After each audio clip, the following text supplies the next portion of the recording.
সাগর পাড়ে দেখেন এই বাচ্চাদের শৈশব, মানুষ দেশ বিদেশ থেকে সাগর পাড়ে আসে বেড়াইতে, আর এদের শৈশবটাই কাটতেছে সাগর পাড়ে। আবার সাগর পাড়ে দেখেন চাকাওয়ালা নৌকা, এই নৌকা চাকাটাকে একটু দেখান, এটা খুলে গেছে। আবার এখানে দেখেন চাকার উপরে দাঁড়ায় আছে। তোমার নাম কি?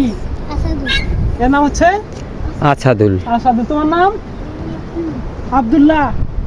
আর তোমার নাম কি? এই যে সামনে বিল্লু মাস্তান, এদিকে আসো। ওরে আল্লাহ, এই শীতের মধ্যে সাগর পারে।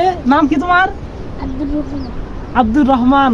কি ব্যাপার, সবার ধার্মিক ধার্মিক নাম, শ্রেষ্ঠ নাম আব্দুর রহমান, আব্দুল্লাহ। আর হচ্ছে তোমার নাম কি জানো?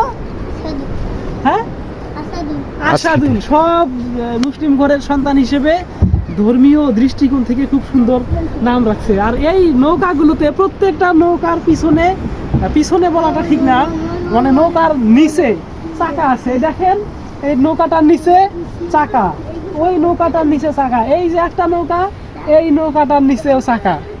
অবাক ব্যাপার, কেন আসলে এই চাকাগুলো লাগায় এই সেটা। চাকাগুলো দেওয়ার উদ্দেশ্য হইলো ওই যে সাগর থেকে উঠায়, এই যে এর উপরে উঠাইয়া ধাক্কা দিয়ে মানে উপরে হচ্ছে নিচে। যে যখন নৌকাটাকে সাগরে নামায় তখন চাকাটা খুলে রাখে, আর যখন নৌকাটা কাছাকাছি নিয়ে আসে চাকাটা সাগর পারে মানে পানিতে নৌকার সাথে সেট আপ করার পরে উপরে নিয়ে আসে। আমরা কিন্তু ওই যে সাগর, আর এখানে কিন্তু মোটামুটি অনেকটাই উপরে আসি, তার মানে নৌকাটাকে তো এখানে নিয়ে আসা যাইতো না যদি চাকাটা না থাকতো। আর এই কারণেই এই নৌকাগুলোতে এই চাকাটা লাগানো হয়। আশেপাশে জায়গাটা দেখেন অনেকগুলো নৌকা, আর আমরা এখন এই সাগর পাড়েই দাঁড়ায় আছি।